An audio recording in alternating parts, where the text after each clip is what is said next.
Oke, assalamualaikum warahmatullahi wabarakatuh. Alhamdulillahirrabbilalamin. Wassalatu wassalamu ala asrafil anbiya'i wal mursalin wa ala alihi wa sahbihi ajma'in amma ba'du. Yang pertama-tama kita anjurkan puji syukur kita terhadap Allah Subhanahu wa taala yang telah memberikan kita kesehatan sampai bisa memimpin pada malam hari ini, dan rasa rahmat kita terhadap Nabi junjungan kita Nabi Muhammad sallallahu alaihi wasallam yang telah membimbing kita dari zaman gelap sampai zaman terang benar sampai sekarang.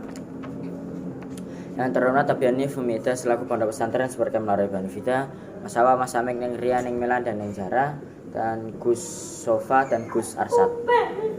Dan tidak lupa dan yang terhormat Dewan Guru yang telah mendidik saya sampai pintar seperti sekarang. Dan yang terhormat teman-teman saya, saudara-saudara saya, saudara saya, tidak lupa serta yang saya banggai dan saya sayangi keluarga-keluarga yang ada di rumah. Semoga saya selalu dan dilancarkan rezekinya. Amin amin ya rabbal alamin. Nah, di sini saya akan menjelaskan tentang tradisi Indonesia. Jadi pada zaman dahulu itu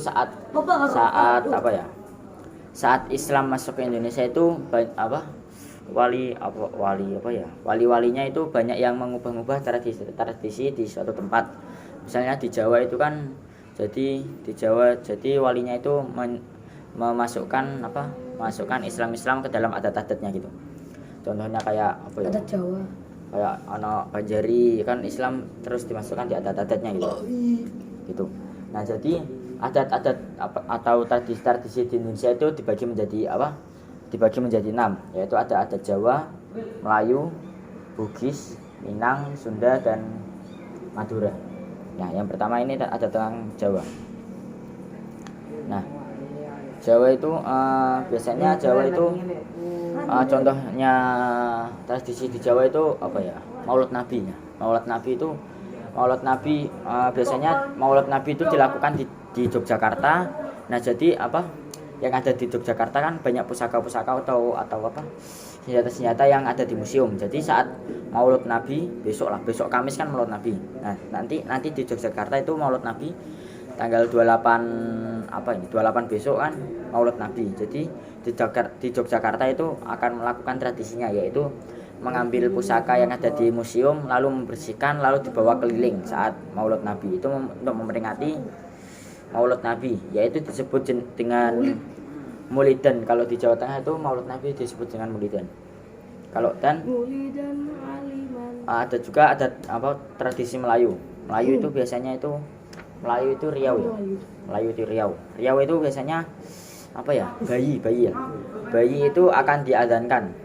Bayi itu akan diadzankan. Terus kalau bayi laki-laki itu segera diadzankan. Kalau perempuan biasanya itu perempuan itu biasanya kan baru lahir itu lidahnya dikasih madu menggunakan kain lalu dilap menggunakan madu.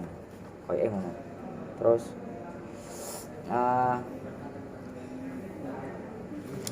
dan kalau di Riau itu saat bayinya sudah lahir, maka orang tuanya itu membayar zakat gitu lah, membayar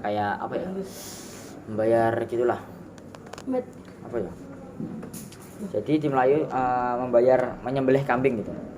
Terus dan saat sudah 6 bulan akan mengadakan tradisi, yaitu injak tanah saat sudah 6 bulan di Riau itu. Injak tanah. Jadi rame-rame saat bayi dilahirkan injak tanah itu. Terus saat 7 tahun itu akan belajar yang ia inginkan, kayak belajar ngaji, belajar silat atau belajar apapun yang dia inginkan. Terus saat sudah dewasa dia akan dipisahkan dari orang tuanya untuk mencari jodoh gitu. Nah, kalau adat Bugis itu ada tari pergaulan. Tari pergaulan itu bisa dilakukan tunggal atau ganda. Nah, jadi laki-laki itu sendiri dan perempuan sendiri. Jadi laki-laki bisa laki-laki sebanyak apapun, perempuan sebanyak apapun, tapi tidak bisa laki-laki dan perempuan gabung, itu tidak bisa. Terus jadi tari pergaulan itu untuk memeriahkan upacara dalam jalannya upacara. Terus Minang, ada juga adat Minang atau tradisi Minang.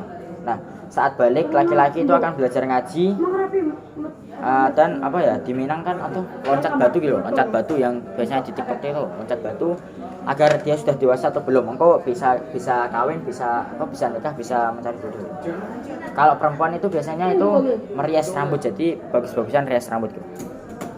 Nah kalau adatnya Madura itu adatnya itu apa ya? Madura itu biasanya saat lahir itu dia itu akan diadzankan. Jika laki-laki segera diadzankan di kuping kanan dan qomat kuping kiri. Tapi kalau perempuan itu akan qomat saja di kuping kiri. Untuk apa ya? Itu adat Sunda itu gitu. Adzankan bayi, adzannya di kanan, qomatnya di kiri. Kalau perempuan itu cuman qomat tok di kiri, enggak salah. Untuk menjadikan anaknya itu soleh-solehah gitu. Nah, kalau Madura itu biasanya itu kalau Madura itu biasanya ritual atau gamelan. Biasanya itu ada gamelan di Madura.